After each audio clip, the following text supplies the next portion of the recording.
इसलिए ना वो घर का रहा ना वो। अब ये बताइए, हमारे देश में जितने मोची समाज के लोग हैं, मोची समाज का पैतृक काम था जूता इत्यादि बनाने का, था कि नहीं?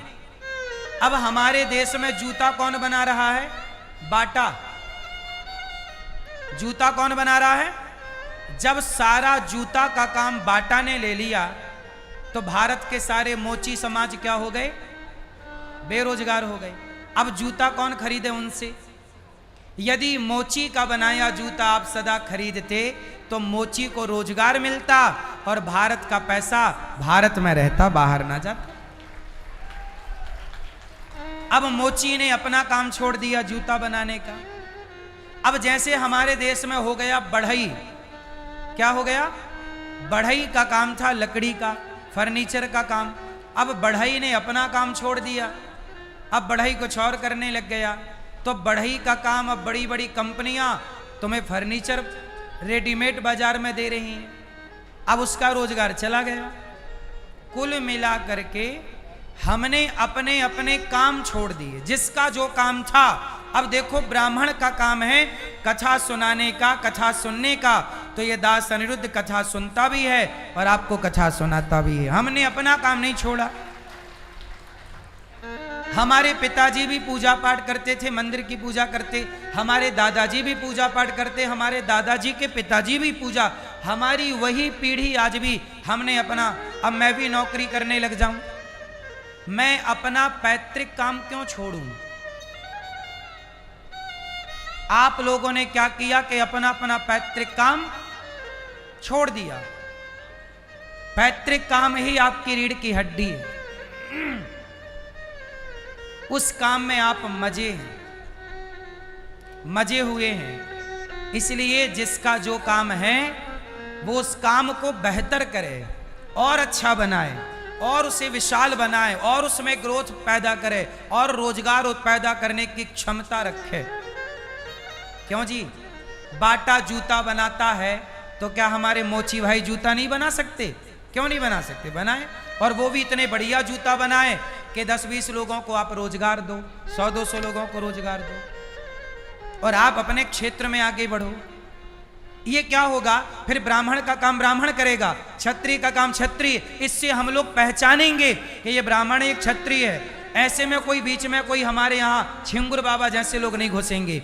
यदि हम अपनी पहचान ही मिटा देंगे तो कोई छिंगुर जैसे बीच में घुस जाएंगे और पूरा सिस्टम को बिगाड़ देंगे।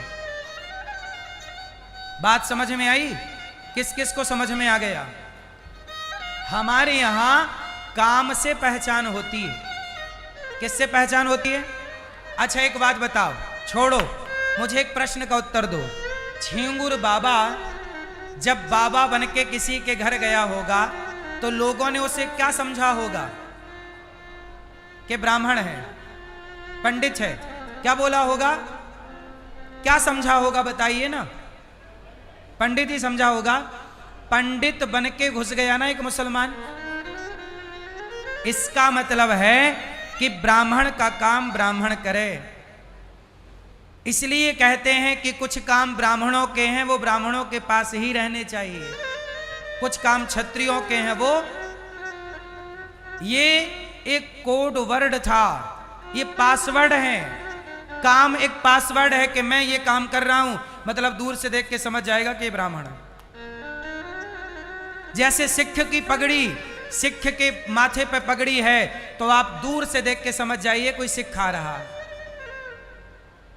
पूछना नहीं पड़ेगा कि भाई तुम कौन हो, तुम्हारी पगड़ी बता देगी कि तुम, हमारे माथे का तिलक बता देगा कि मैं कौन हूं। हमारे यहां ये पासवर्ड थे, उस जमाने की भाषाएं थी ये कि तलवार है मतलब क्षत्रिय। पहचान थी सबकी, लेकिन आज हमने आधुनिकता में सारी पहचान गवा दी।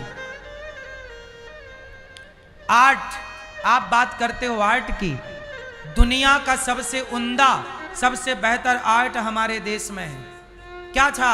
अच्छा एक बात बताओ, कुम्हार जो मिट्टी से घड़ा बनाता है, वो कुम्हार कौन है? क्या वो वैज्ञानिक नहीं है? बोलो। जिसने ताला बनाया, ताला किसने बनाया? पंडित जी ने बनाया कि क्षत्रिय ने बनाया कि वैश्य ने बनाया? ताला का आविष्कार किसी शूद्र ने किया होगा, वो भी तो वैज्ञानिक है,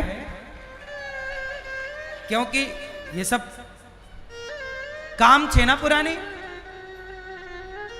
बोलो हां।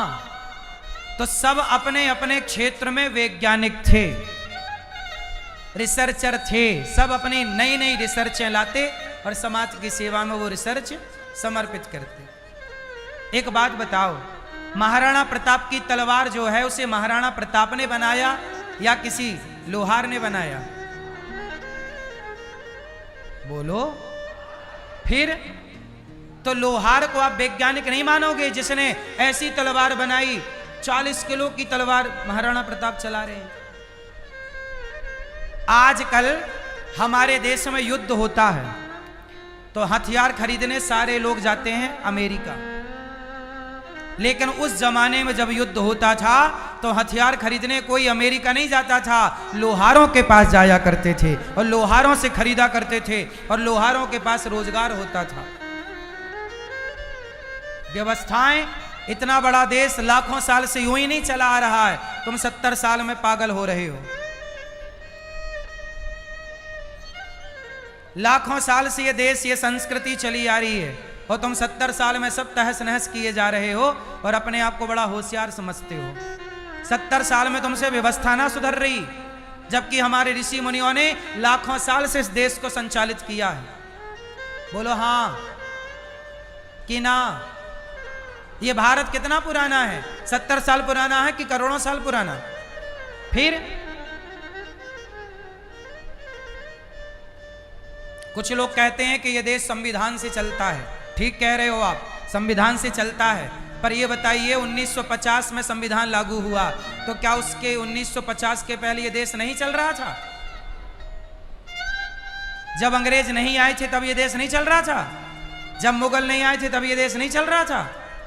जब से संविधान लागू हुआ तब से ही चल रहा है। संविधान लागू हुआ तब से कश्मीर से हिंदू खदेड़े गए, हाँ या ना? जब संविधान नहीं था इस देश में तब बलात्कार कोई करता था, रावण ने सीता को चुराया, सर्वनाश किया। दुर्योधन ने द्रौपदी के कपड़े उतारने की कोशिश की, सर्वनाश किया। पहले दंड ऐसा होता था, सर्वनाश किया जाता था। आज जब से संविधान आया तब से बलात्कार करने वालों के साथ बलात्कार करने वाले लोग आज भी, ना उन्हें फांसी हुई ना उन्हें मृत्यु दंड मिला, कोई सजा नहीं, आज भी सुरक्षित है। हमारे भारत में राज्य है बंगाल, वहां एक डॉक्टर लड़की के साथ बलात्कार हुआ था कुछ साल पहले, भूल गए आप सब लोग। उसकी आंखें फोड़ दी थी बलात्कारी ने, आज तक उसको फांसी हुई हो तो बताओ? यहां आज जब से कानून लागू हुआ तब से यहां बलात्कारियों को फांसी नहीं होती, और पहले बलात्कारियों को भगवान कृष्ण के जमाने में दुर्योधन जैसे बलात्कारियों का सर्वनाश हो जाता था, ये दंड था, तब भी यह देश चल रहा था। बोलो हां। राम के जमाने में रावण जैसे लोग, तब राम के जमाने में कोई नारी 12 बजे रात को बाहर है, कोई छेड़ नहीं सकता था, जरा देख लेता तो उसका सर्वनाश कर देते थे राम जी। रावण जैसों की लंका जला दी कि नहीं? फिर ये न्याय है, ऐसे न्याय होना चाहिए। अब इन 70 सालों में व्यवस्था बनी नहीं। व्यवस्थाएं, हमारा देश पहले सोने की चिड़िया था और अब क्या है? अब बताओ क्या है? अब स्टील की चिड़िया भी नहीं है। बोलो हां, स्टील भी चाइना से आता है। बोलो हां कि ना?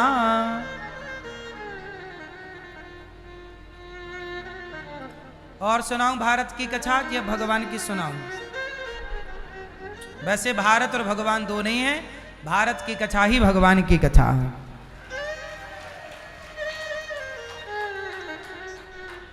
पर आपको समय समय पर समझाना पड़ता है, वरना छिंगुर बाबा जैसे लोग आपकी बहन बेटियों के साथ कहीं विश्वासघात ना कर दें। सबसे बड़ा कष्ट है विश्वासघात करना। सबसे बड़ा पाप क्या है? आपने विश्वास किया और विश्वासघात कर दिया जाए तो ईश्वर क्षमा नहीं करते कभी। मनु जी महाराज के एक बेटा हुए उत्तानपाद, जिनके यहां ध्रुव जी हुए और भगवान की कृपा से उनका कल्याण हुआ। मनु जी महाराज के दूसरे बेटा हुए प्रियव्रत। प्रियव्रत जी का विवाह विश्वकर्मा की पुत्री वर्हिष्मती से हुआ, जिनके पुत्र हुए आग्नेत्र। इन्हीं के वंश में भगवान ऋषभदेव जी हुए और इन्हीं के वंश में भगवान ऋषभदेव जी ने अपने पुत्रों को ज्ञान दिया, जिनके यहां भरत जी हुए।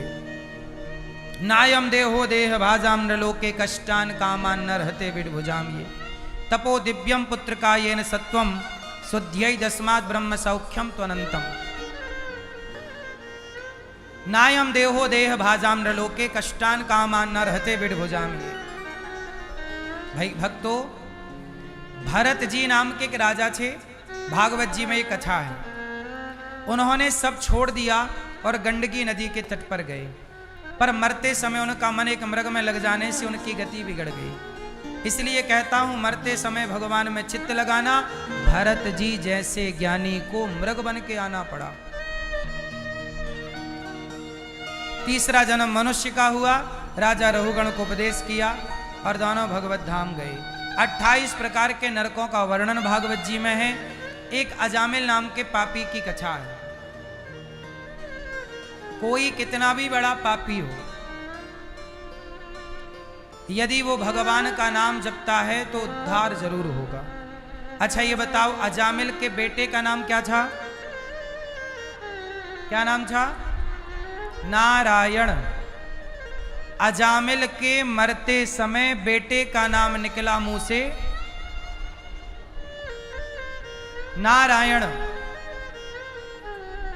अजामिल के बेटे का नाम नारायण जब मुंह से बोला, मरते समय जब यमदूत आए पकड़ के ले जाने लगे तो अजामिल डर के चिल्लाया, बेटा नारायण।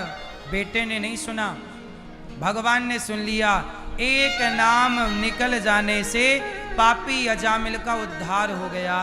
कुल मिला के कहने का अर्थ है कि आप काम खूब करिए, पैसा खूब कमाइए, पर जिह्वा पे सदा भगवान का नाम रखिए, क्योंकि भगवान का नाम ही आपका कल्याण कर सकता है और कोई नहीं। भगवान का नाम क्या करेगा? कल्याण करेगा और कोई नहीं। अजामिल का कल्याण हो गया नाम के बल पर। एक बार देवराज इंद्र ने गुरु का अपमान किया, जिससे गुरु जी नाराज होके चले गए। अब सोचो, झिंगुर बाबा ने कितने लोगों को गुरु मंत्र भी दिया होगा। अब कौन सा मंत्र दिया होगा ये तो झिंगुर बाबा जाने और चेले जाने। इसलिए ना कहते कि पानी पियो छान के गुरु बनाओ। इसलिए हमारे यहां परंपरा एक गारंटर होता था। आज के गारंटर की तरह नहीं, आपका मित्र ही, आपका गांव के लोग बचपन से। क्या है, हमारे जैसे आपकी रिश्तेदारी 10-20 गांव में है, तो आपका आना जाना 20 गांव में है। जरा समझो, आपका आना जाना कितने गांव में है? 20 गांव में, क्योंकि 20 गांव में आपकी रिश्तेदारी। तो उस 20 गांव में कोई ना कोई लड़की तो आपको दिखी होगी, कोई ना कोई लड़का दिखा होगा। जब बार बार जाते हैं तो आपको बार बार वो लड़की मिलती होगी, बार बार उस पर नजर पड़ती होगी, तो आप उसका आचरण व्यवहार समझते होंगे कि ये बार बार मिलती है, इस लड़की का या इस लड़के का आचरण अच्छा है, तो क्या मैं अपने, मेरी भतीजी है, मेरी भांजी है, मेरा बेटा है, मेरी बेटी है, क्या मैं संबंध, तो यहां से संबंध की शुरुआत हो जाती। और वो रिश्ता कभी धोखा नहीं देता था। आजकल आप लोग इतने पढ़ लिख गए कि शादी.com में लड़कियां ढूंढ रहे हैं। कहां लड़कियां सर्च कर रहे हैं? शादी.com में। अब शादी.com में तो कैसी मिलेंगी? अब ये पत्नी आ रही है कि आतंकवादी आ रही है, कौन जाने। आपने कभी उसको जाना नहीं, समझा नहीं, वो कैसी है, किसके थ्रू आ रही है, क्या विचार लेके आ रही है, किस विचारधारा की है, क्या खाती है, क्या पीती है, कब जागती है, कब सोती है। भाई सब ना देखा जाएगा। लंबा रिश्ता चलाना है तो रिश्तों को मजाक ना समझिए, रिश्तों में गंभीरता लाइए। पहले के, अच्छा एक बात बताओ, पहले के लोग अपनी लड़कियों का, अपने लड़कों का ब्याह जल्दी कर देते थे, 14 साल में, 15 साल में, 16 साल में। बताओ आप लोग, वो लोग सही थे कि गलत थे? जोर से, बूढ़े ना बोलो, बच्चों को बोलने दो। बेटा बताओ, पहले जल्दी शादी कर देते थे, वो लोग सही थे गलत थे?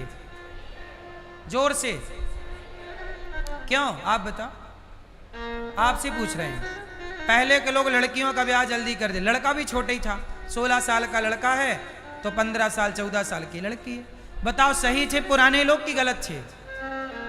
जोर से, हैं? गलत थे? सही थे? हाँ, आज के लड़का लड़की कहते हैं, कुछ, सब नहीं, कुछ लड़के कहते हैं पहले के लोग गलत थे, और वो आज के लड़का लड़की अपने को कहते हैं कि हम लोग सही है, हम लोग शादी करते हैं 25 साल में, 30 साल में। आज के लड़का लड़की शादी करते हैं 25-30 साल में। ठीक है, करो, पर एक बात बताओ मुझे, एक रेशो निकाल के देना, मुझे कैलकुलेशन निकाल के देना, बताना आज जितनी लड़कियां शादी करती हैं या लड़के शादी करते हैं, तो बताइए कितने परसेंट उस लड़की या उस लड़के में वो लोग चरित्रवान हैं? शादी के पहले आज की लड़कियां कहां रह लेती हैं, लड़के कहां रह लेते हैं? लिव इन में। अब लिव इन में रह चुके हो तो तुम तो शुद्ध हो कि अशुद्ध हो? अब तुम पतिव्रता नारी कैसे बनोगी? जिस हमारे देश में क्या बोला, पतिव्रता नारी। पतिव्रता नारी वो होगी जो पति के सिवा जिसे पराये पुरुष ने कभी स्पर्श भी ना किया हो। अब तुम्हें यदि स्पर्श किसी ने कर लिया तो तुम पतिव्रता कैसे कहलाओगी? बोलो हाँ। जबकि पहले के जमाने में जब 16, 17, 18 साल में विवाह हो जाता था तो उस समय उनके अंदर कोई वासना ही नहीं थी, और जब पहली बार लड़की के अंदर कोई वासना जागी या लड़के के पास कोई वासना, जब पहली बार लड़का लड़की जवान हुए और जब वासना जागी तो उनके पास उनकी पत्नी मौजूद थी, किसी और की तरफ देखना ही नहीं था। आज के जमाने में जब वासना जागती है तब पत्नी या पति होते ही नहीं है, क्योंकि शादी 30 साल में, उसके पहले लिव इन में रह चुके होते हैं। तो आप ही बताइए कि शादी के पहले 10 पुरुषों के संग रहना, 10 स्त्रियों के संग रहना, ये सही है? या जिससे प्यार किया, जिससे हाथ मिलाया, सारी जिंदगी उसके संग रहना? और ये तब संभव है कि जब आप पहली बार आपको किसी स्त्री या पुरुष की जरूरत पड़े तो वो पति पत्नी के रूप में आपके पास अवेलेबल है। साथ में रह के पढ़ो। आज के लड़कियां लिव इन में रह के पढ़ रहे हैं कि नहीं? जब तुम गैर मर्द गैर नारी के संग रह के पढ़ सकते हो तो अपनी पत्नी और पति के संग रह के क्यों नहीं पढ़ सकते? हम कहते हैं आज के अच्छा ये बताओ, आज के लड़का लड़की कितने साल में लिव इन में चले जाते हैं? 18 साल की लड़की, 18 साल का लड़का लिव इन में चालू हो जाता है। बोलो हाँ। यही तो हमारे पुरखे करके गए कि 17-18 में तुम्हारी शादी कर देते थे कि जब आज तुम लिव इन में रह रहे हो तो भैया शादी कर लो फिर रहो, कोई दिक्कत नहीं थी। अब बताओ पहले के लोग गलत थे कि आज के? इसलिए जो लड़की या जो लड़का 4 जगह पहले वो रह चुका है लिव इन में, वो किसी एक पत्नी के संग या पति के संग बंध के कैसे रहेगा ये तो बताओ। अच्छा ये बताओ, आप लोग कैसी बहू चाहती हो? जो लिव इन में रह चुकी है वो, या लिव इन वाली ना? आप ही बताओ। चलो आपको कैसी लुगाई चाहिए? लिव इन में रहने वाली बोलो भाई, मैया कैसी बहू चाहिए? जो लिव-इन में पहले रह चुकी हो? कैसा लड़का चाहिए जो पहले लिव-इन में रह चुका हो पराई स्त्री के संग? ना तो आप अपनी बेटी के लिए ऐसा लड़का ढूंढोगे लिव-इन वाला। बोलो भाई, आज समाज लिव-इन का पक्षधर बनी बैठी है। कुछ लोग लिव-इन का पक्ष लेते हैं, तो उनसे पूछो कि तुम अपनी बहू जो लाओगे तो लिव-इन वाली लाओगे? आपको पता ना हो तो भले आप स्वीकार कर लो लिव-इन वाली लड़की या लड़के को, पर पता चल जाए कि ये रह चुकी है या रह चुका है तो आप स्वीकार ना करेंगे। कहते ना, दूध में मक्खी गिर जाए तो वो नहीं पिबता, पर किसी ने मक्खी गिरी हो और निकाल दी, आपको पता ही नहीं था तो आप पी जाओगे। पर सामने सामने मक्खी तो नहीं निकली जाती ना। बोलो हाँ कि ना? तो बताओ, पहले की परंपराएं सही हैं या आज की? इसलिए पहले तलाक का केस सनातन में 0 था। आज के 100 साल पहले देख लीजिए भारत को उठाकर, पूरे भारत में एक भी तलाक का केस नहीं था आज के 100 साल पहले, सिर्फ 100 साल पहले। बोलो हाँ, बल्कि मैं 100 क्यों कहूं, 80 कहूं तो अति संयोक्ति ना होगी। आपको पता है भारत में सबसे पहले तलाक किसने लिया था? नहीं पता? सर्च कर लेना। हमारे देश में सबसे पहला तलाक, सनातन की बात कर रहा हूं मैं, सनातन। मुसलमानों के यहां तो तलाक तलाक तलाक पहले से था, हम सनातनियों की बात कर रहे हैं। हमारे सनातन में सबसे पहला तलाक किसने लिया? पता करना आप लोग अपनी बुद्धि से। हैं? किसने? राबड़ी ने। राबड़ी जी तो अभी भी लालू जी के साथ रहती हैं।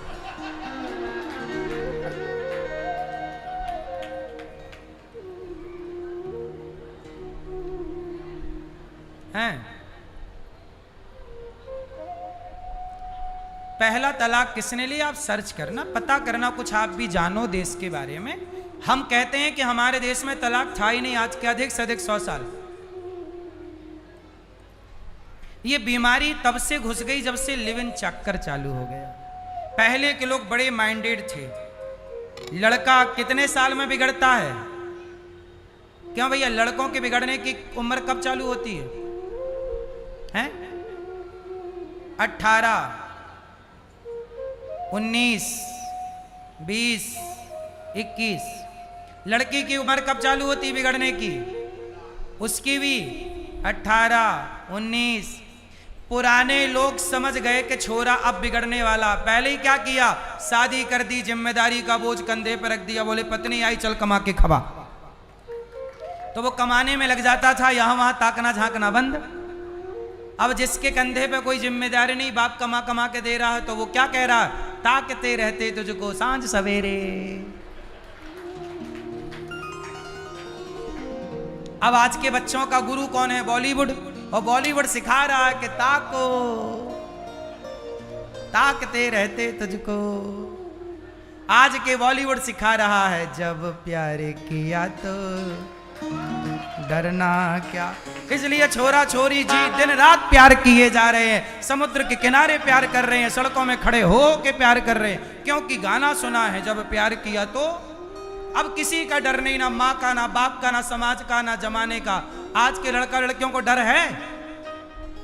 खुलेआम सिगरेट पी रहे हैं, शराब पी रहे हैं, रह रहे हैं, घूम रहे हैं, डर नहीं, क्योंकि बॉलीवुड ने सिखा दिया कि डरने की जरूरत।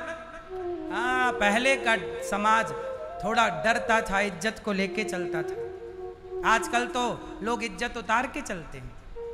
पहले तो कपड़े उतारने को द्रौपदी के कपड़े उतारा था दुशासन ने, तो महाभारत हो गया। तैने कपड़े क्यों उतारे? आजकल तो मैं किसी को कपड़ा पहनने का कह दूं तो वो छोरी महाभारत करने लग जाए। तुमने कपड़ा पहनने को कैसे कह दिया? एक पत्रकार बहन आ गई न्यूज वाली, बोली महाराज जी हमारी स्वतंत्रता पर आप आघात कर रहे हैं, कह रहे हैं कपड़े पहनो। लो भैया, अब कपड़े पहनने का कह दिया तो वो लड़ने लग गई मेरे से, क्यों कह दिया? तो मैंने कहा हर घूमो तो मैं जैसे घूमना। ये कौन सा युग चालू है? हाँ, यहां कपड़े पहनने का कह दो तो महाभारत है। बोलो हाँ। पहले तो दुशासन को उतारना पड़ता था कपड़े, आजकल तो उतारना भी नहीं पड़ता, अपने से उतार उतार के घूम रही हैं। आज दुशासनों को मेहनत करने की जरूरत ही नहीं, आजकल उनके भीतर ही दुशासन चला गया। वो दुशासन को खा गई कि तू अंदर रह, मैं खुद उतारती हूं। बोलो हां कि ना। वृत्तासुर नाम का एक राजा, एक बार देवराज इंद्र ने अपने गुरु का अपमान कर दिया। गुरु जी नाराज हो गए। तब गुरु जी को देवराज इंद्र ने अपना इमरजेंसी गुरु बनाया, विश्वरूप को। महर्षि त्वष्टा ऋषि ने, जब इंद्र ने गुरु की हत्या की, ब्रह्म हत्या